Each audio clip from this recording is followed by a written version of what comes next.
After the 2-4 disaster that was 2020, the Wolverines went on to achieve a 40-3 record, 3 consecutive Big Ten championships, 3 consecutive victories over rival Ohio State. You can also put Penn State in that mix, and a 2-1 record against the Spartans as well. 3 consecutive college football playoff appearances, and last season in 2023, Michigan football had their best season in school history, achieving a 15-0 record with a 4-0 record against top 10 opponents and a national championship, one of the few in school history and also in college football history. Only one team can win a national championship per year ever since the 1990s, and before then, you had 2 or maybe 3 national champions per year. The rules back then were weird. But we're entering a new era of college football in 2024. And with Jim Harbaugh and most of Michigan's staff from last season leaving for the Los Angeles Chargers, and Sherrone Moore being the new head coach of the Wolverines, with USC, UCLA, Washington, and Oregon joining the Big Ten, making the conference tougher, and most of Michigan's roster, starters and production departing the program after last season, the Wolverines are only slight favorites to make the college football playoff, and they're fourth in odds to win the Big Ten per FanDuel, posting plus 650 odds. I am here today to give you 10 reasons why Michigan football will once again be dominant in 2024. And what I mean by that is the Wolverines will have their 4th consecutive season of going 11-1 and or 12-0, and they will win at least one college football playoff game in the new 12-team playoff. They will also be a top 8 seed in the 12-team college football playoff. They will either get a first-round bye or they will host a college football playoff game in the first round. Before we dive into those 10 reasons, though, please like this video so that we can get into the algorithm of YouTube, so we can get more views, earn more subscribers, get more in-depth college football fans, not just casuals. Respect to the casuals, though, but in-depth college football fans so that we can have better conversations, make better content, cover more areas of the sport, and also so that we can do more for you, the college football viewer. Also, subscribe to this channel and click the notification bell so that you can get notified when I release new college football content as it relates to the Big Ten, as it relates to Michigan, Ohio State, or any specific Big Ten team, or other intriguing college football topics. And comment your reasons why you think Michigan will succeed this season, maybe win the Big Ten, win the national championship again, that would certainly be bold, or just fulfill the criteria that I laid out for my predictions. Or do you think that they'll go 9-3, maybe miss the college football playoff entirely? Comment your thoughts down below. And before we dive in, check out my Patreon page and my merchandise store via the links in the description or the pinned comment. On my merchandise store, you can get hoodies. You can even get a college football with Sam themed mug. The biggest highlight, though, are the Big Ten school themed college football with Sam t-shirts. Check out my merchandise store and you'll see what I mean. And on my Patreon page, after 6 months of Heisman membership, you get signed merchandise of your choice. If you want to be an All-American member, you'll get bonus content that will ramp up as the regular season approaches. And if you just want to be an all-conference member, like all other members, your name gets featured at the beginning and end of every video that I make. So check out my Patreon page or merchandise store, again, via the links in the description or at the top of the pinned comment. But let's dive in, and we'll start from the biggest reason and finish with reasons that are still important, but not as important as number 1. First and foremost, the nation's best defensive line. This is after Jalen Harrell and Braden McGregor, 2 great defensive ends, departed for the NFL. Michigan, their defensive line is the strongest in the country because they return All-American Mason Graham, an All-Big Ten, and in my mind, for this season, another All-American in Kenneth Grant. And on the exterior of the defensive line, at the edge position, Derek Moore and Josiah Stewart come back, and both were honorable mention All-Big Ten players last season, with Josiah Stewart being second on the team in sacks. In terms of production, their entire defensive tackle, 2 deep, returns, Cam Good, I believe, was a third stringer last year. He's the only defensive tackle to leave. Rayshon Benny is one of the nation's better defensive tackles, and he's a third stringer. And Mason Graham and Kenneth Grant are both projected to be first-round picks in the 2025 NFL Draft. Half of their defensive end, two deep, is also back, in 20 total sacks return on this unit for the Wolverines. Michigan will probably have one of the best, if not the best, run defenses in college football. Their pass rush, both on the interior and on the outside, is going to be awesome. Offensive lines who are not elite will fold like a lawn chair against this defensive line. And the defense, as we'll discuss in further reasons, is loaded, not just at the defensive line. So this unit being the best in college football, with linebackers, with defensive backs who are also good, that's going to make the defense good. So that will allow the front to wreak as much havoc as possible on opposing offenses. And I'm just saying, I don't know any guard duo or any interior offensive line in the country who is going to be able to win a battle against this defensive line. And the pass rush, despite two starters departing at defensive end, is still going to be lethal. Michigan is going to reload up front defensively and have the best defensive line in the country, particularly at stopping the run. And that's great in a year where many schools were looking for defensive tackles in the portal, and Michigan retained potentially the two best defensive tackles in all of college football. At number 2, we have elite strength and conditioning. Yes, Ben Herbert left with Jim Harbaugh for the Los Angeles Chargers. But did you know that his number 2, Justin Tress, was promoted to be the new strength and conditioning coach? Well, now you know, and he's keeping Ben Herbert's system in place, in its exact same place. Now, of course, you want a strength and conditioning coach who can adapt to the times. Nebraska, for example, they were the first in strength and conditioning. Literally. Like, they invented that. But eventually they had to change. They had to adapt. And you hope that Justin Tress can do that at Michigan. However, Ben Herbert's system was the best in the country in terms of development. I think we can all admit that. And if you disagree, you can agree that it was one of the best. So this system, at least in the short term, and I'd say medium term, over the next few seasons, will still be up there in college football. Herbert trained teams at Michigan that combined from 2018 until last season were 61-14. That's very impressive. Ben Herbert also produced 50 NFL draft picks at Michigan and several first-round players at a variety of positions. His system is proven, and as I've already said, it will be up to date for years, for several seasons. The system and the program that Jim Harbaugh left at Michigan, even if Sherrone Moore and his staff aren't successful, and I think they will be successful, but let's say they're not. Let's steelman the argument of the doubters. Michigan, I still think, will be in great shape from a systematic standpoint because of what Jim Harbaugh, Ben Herbert, and his staff set up. So over the next few seasons, that could carry this staff and this team. And every single Wolverine player has been trained by a tried, tested, and elite method of conditioning. They've been trained by the best until this season. And maybe Justin Tress will prove himself to also be one of the best. We'll just have to see as time passes on. At number 3, the Wolverines have elite players and also depth at the defensive back position. Depth was a concern pre-spring practice, especially with Keon Sabb leaving for Alabama and Rod Moore sadly tearing his ACL. I pray that he has a swift recovery, and if possible, if he can play this season. But his health, his safety, his future career is more important than him being rushed back on the field. That's why Michigan went into the transfer portal to get Wesley Walker, Amir Hall, and others as well. But Will Johnson returns. We can't forget that. He could be the best defensive back in college football. There's also Caleb Downs contending for that at Ohio State right now, transferring in from Alabama after he had a phenomenal freshman season last year.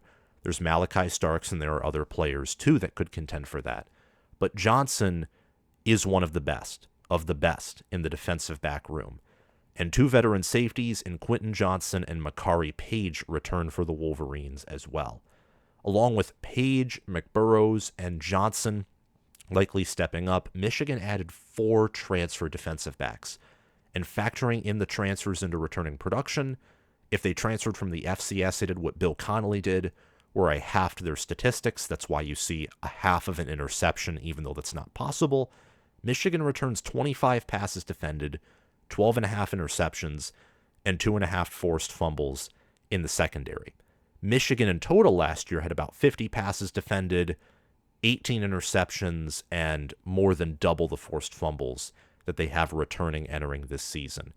And given Lamar Morgan's credentials, the fact that, like I said in reason number 2, that Michigan has had elite strength and conditioning for years, and then you can even circle back to reason number 1, the defensive line's going to get pressure, they're going to help shut down the run. This secondary's job will be made easier by those previous 2 reasons, and they have elite players and playmakers. So that will help this team lock down opposing passing attacks, and Michigan has been known for tackling and hitting hard as well. So this secondary will contribute in ways that a typical secondary wouldn't be able to be involved in. At number 4, just Donovan Edwards. That's it. You can also count the backup running backs too, but Donovan Edwards will be the main face of this running back room this year. He is one of college football's best running backs when he's on fire and when he's healthy. I'm not saying entering this season it's an undisputed fact that he's the nation's best running back.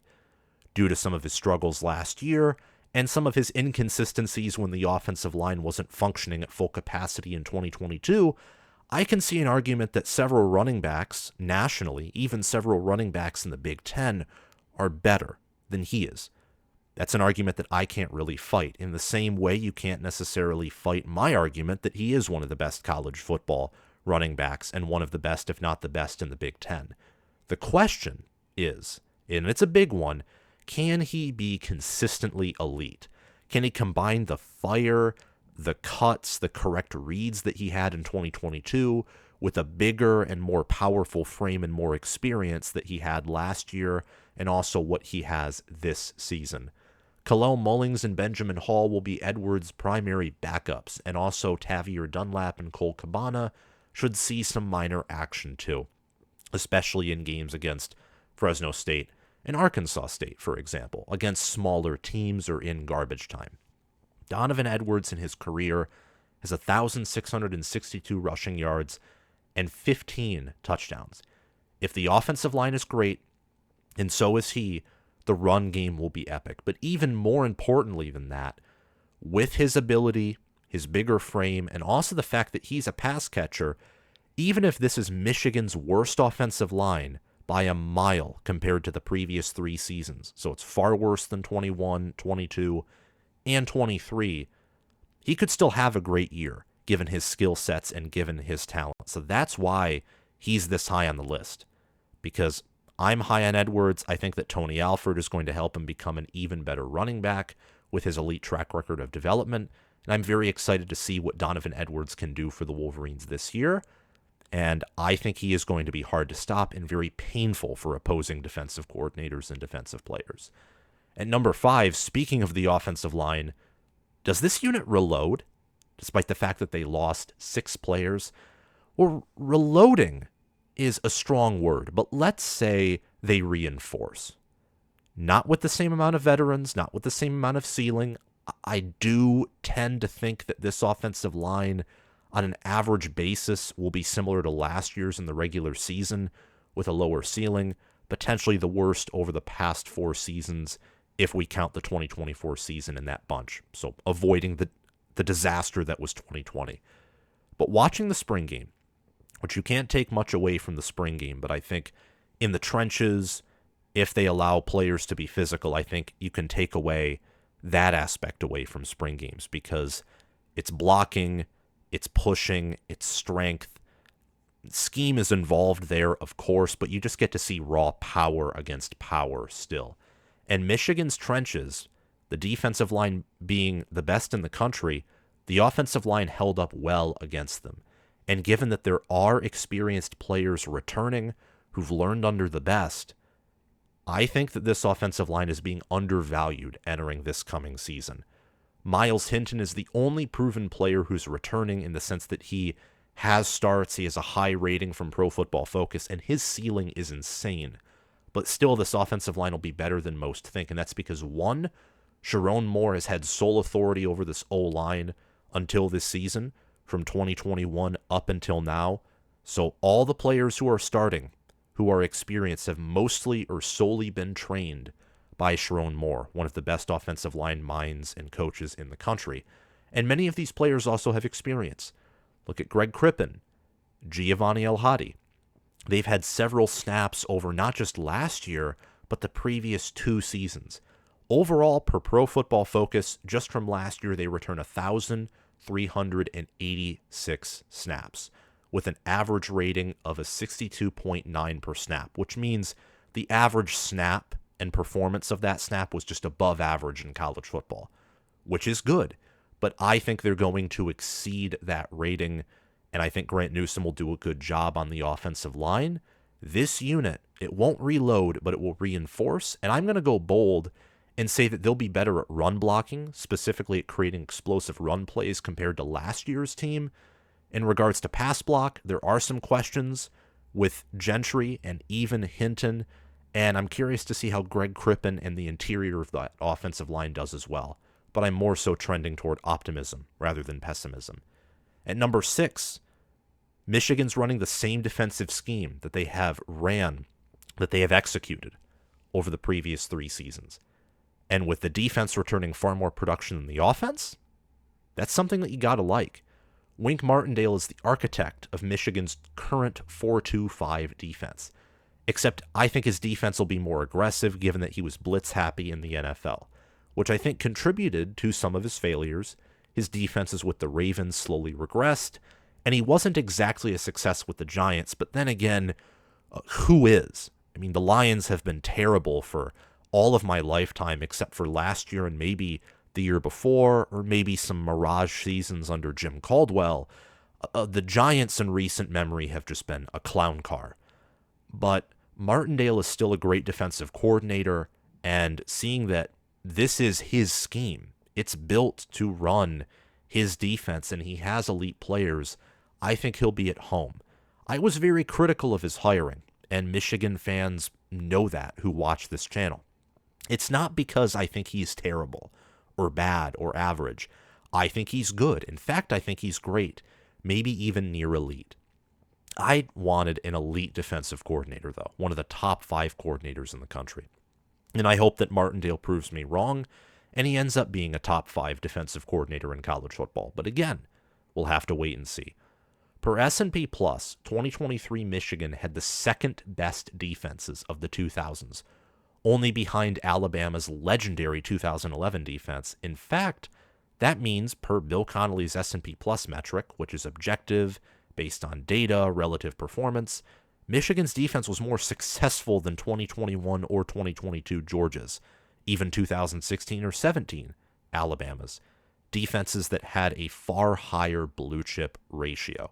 What Jesse Minter did at Michigan and the development that Ben Herbert, Steve Clinkscale, Chris Partridge, you can even add in George Hilo, who was the linebackers coach, I think, in 21 and also 22.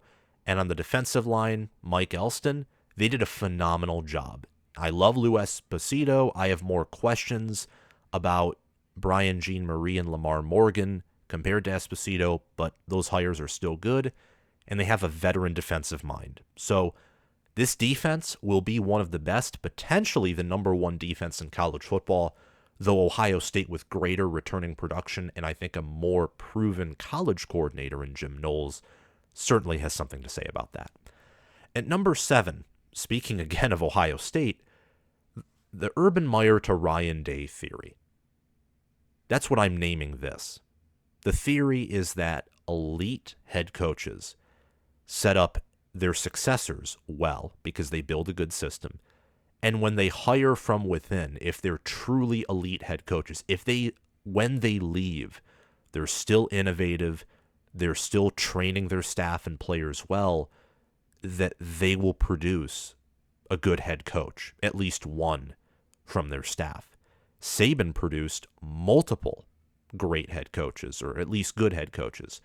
Look at Steve Sarkisian at Texas. Look at Kirby Smart at Georgia, who's the #1 coach in college football. There were others who flamed out, but to produce coaches who are winning their conferences, or in Smart's case, winning championships, that's very impressive. Urban Meyer, he produced Ryan Day, who I think is an elite head coach in college football. I think that Jim Harbaugh is going to be looked at as someone who helped produce Sherrone Moore, who I think is a better head coach than many think. I'm much higher on him than most, and when I release my coaching rankings for this season, which will happen, I'd say, in the next 2 months, I can't exactly promise when that list will come out because it's not nearly done, Sherrone Moore will be ranked ahead of a lot of Big Ten head coaches that have more experience than him. Because, like Ryan Day, he revolutionized the offense of a blue blood program. He managed games. When Urban was suspended, Day won games. When Harbaugh was suspended, Moore won games. And they didn't just revolutionize the offense of those programs. They revolutionized a critical position group. Day revolutionized the quarterback room. He helped Urban Meyer be able to pass efficiently with the quarterback. Dwayne Haskins, for example, rest in peace to him. And Sherrone Moore made Michigan's offense, who had NFL talent for years, but whether it was Taylor Lewan or Cesar Ruiz, depending on the year you look at, they struggled with cohesion. Moore made cohesive offensive lines that were elite, that were awesome, and that last year were able to step up in the biggest moments despite facing several injuries and dominate opponents.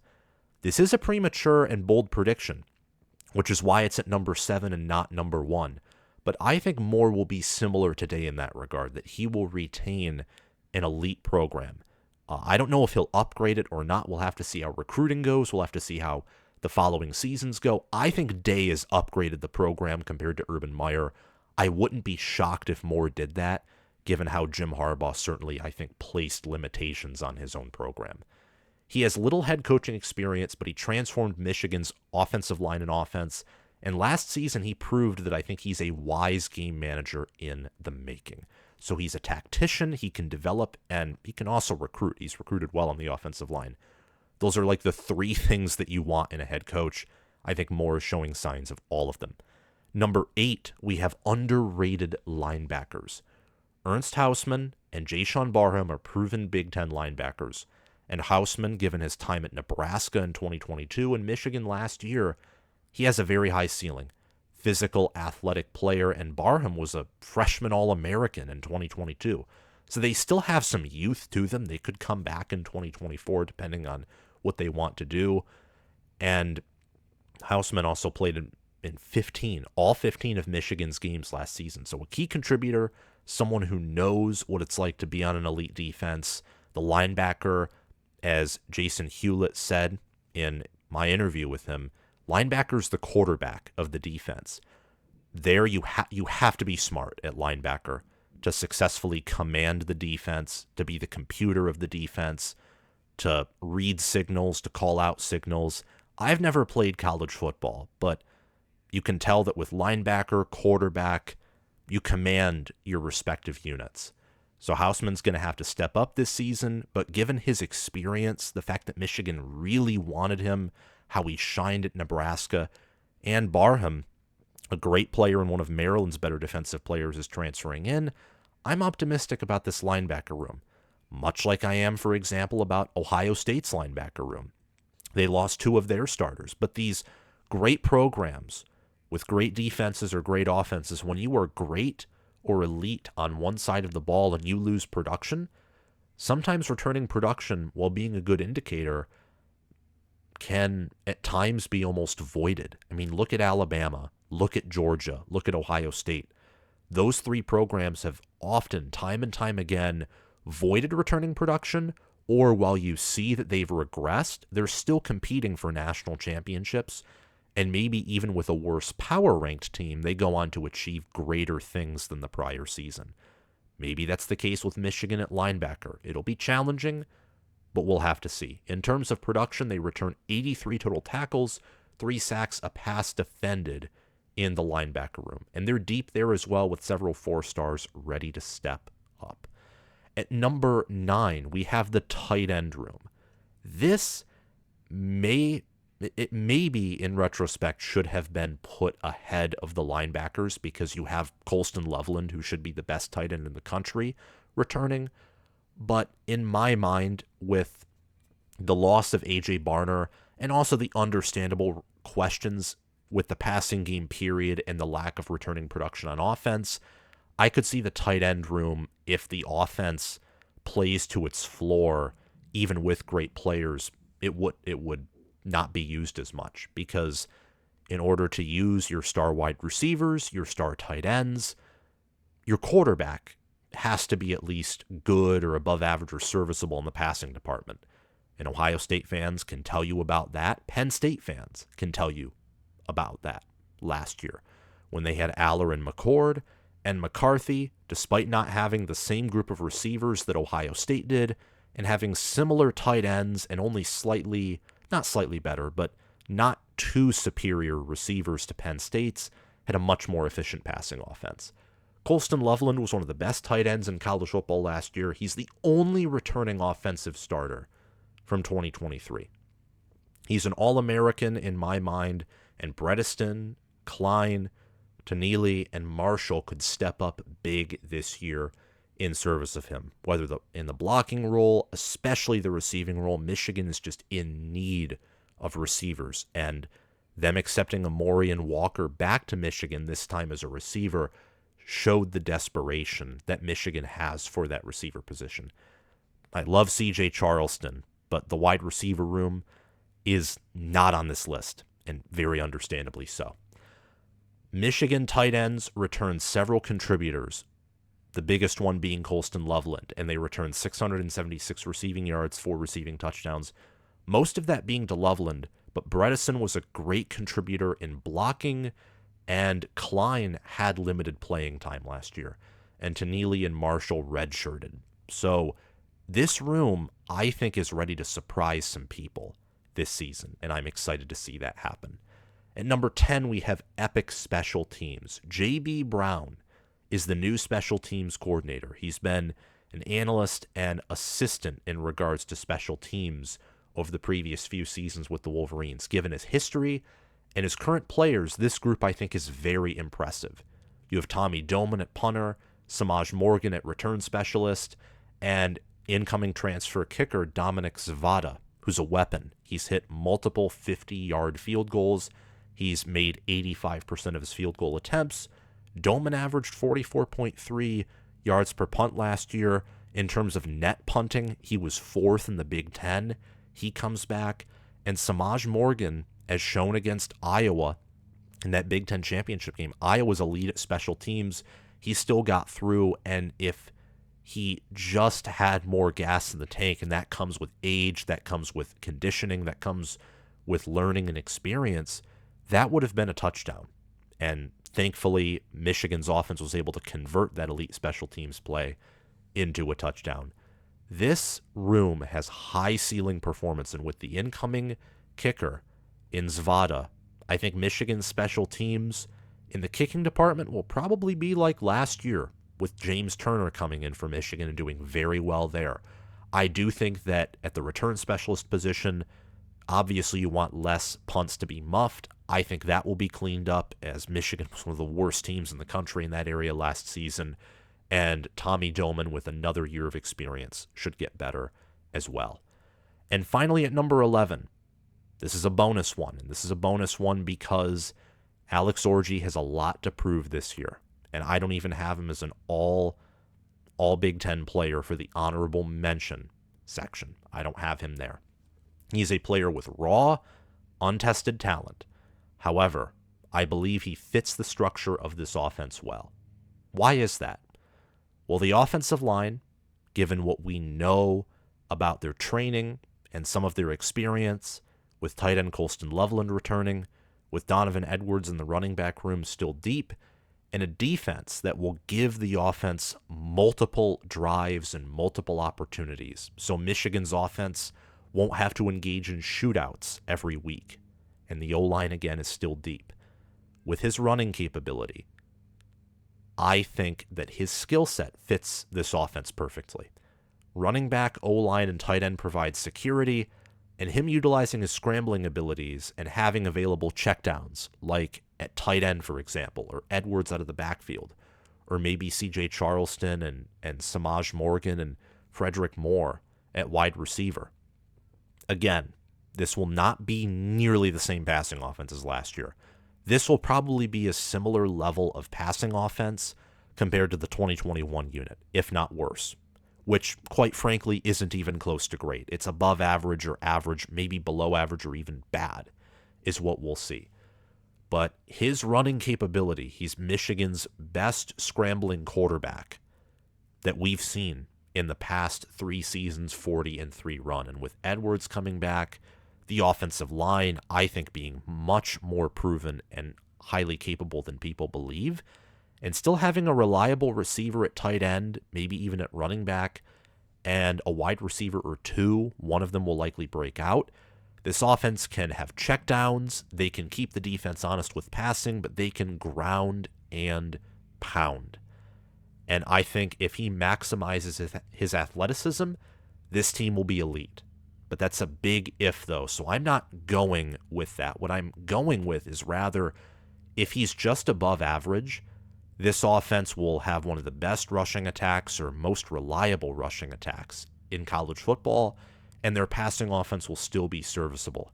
And a serviceable passing game with a good or great or even elite ground game with an elite defense, that makes a team that's in the top 10, and more likely than that, especially with this year being a down year, that makes a top 5 team. So I think Michigan's a top 5 team entering 2024.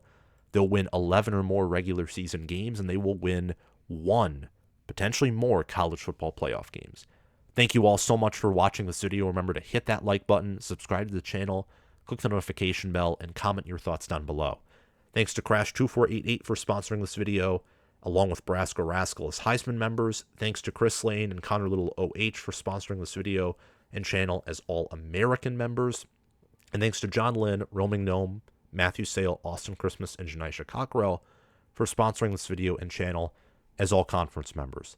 Have a great day, guys, and I will see you all soon. Bye-bye.